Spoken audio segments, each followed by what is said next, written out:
ዋትስአፕ የመልእክት መላላኪያ መተግበሪያ ሆኖ የተመሰረተው በ2009 ነበር። መስራቾቹም የቀድሞው ያሆ ዌብሳይት ሰራተኞች የነበሩት ጃክ ዋም እና ብራይተን አቶክ ቢሆኑም መተግበሪያውን የነደፈው ግን ሩሲያዊው ኢጎር ሶሎሞኒኮቭ ነው። በአሁኑ ሰዓት ከ3 ቢሊዮን በላይ ተጠቃሚዎች ያሉት ዋትስአፕ በ180 ሀገራት ውስጥ ጥቅም ላይ እየዋለ ይገኛል። ዋትስአፕ በየቀኑ 2.8 ቢሊዮን ሰዎች ከ140 ቢሊዮን በላይ መልእክቶችን የሚላላኩበት ሲሆን ከ2014 ጀምሮም በፌስቡክ ወደ ሜታ ካምፓኒነት ባለቤት ስር ገብቷል። ከዓለማችን የዋትስአፕ ቀዳሚ ተጠቃሚ ሀገራት ውስጥ ህንድ ቀዳሚዋ ስትሆን 850 ሚሊዮን ደንበኞች ይገኙባታል።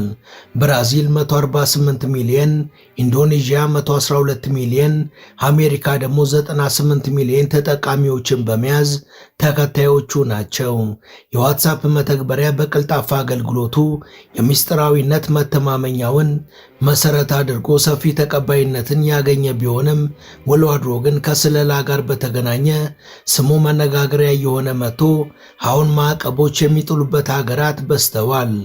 በተለይ ደግሞ የፌስቡክ ወይም የሜታ ኩባንያ ለአሜሪካው ዲሞክራቲክ ፓርቲ የግለሰቦችን በተለይም ተለይተው ኢላማ የተደረጉ ጋዜጠኞችን፣ ፖለቲከኞችን፣ የሰብአዊ መብት ተሟጓቾችን እንዲሁም ታዋቂ ሰዎችንና የተወሰኑ ሀገራት ህዝቦችን የጋራ ስነ ልቦናዊና ፖለቲካዊ መረጃዎችን አሳልፎ እየሰጠ ነው ተብሎ ሲብጠለጠል መክረሙ የሚታወስ ነው። Meta is the company that owns WhatsApp. It also owns Facebook and Instagram.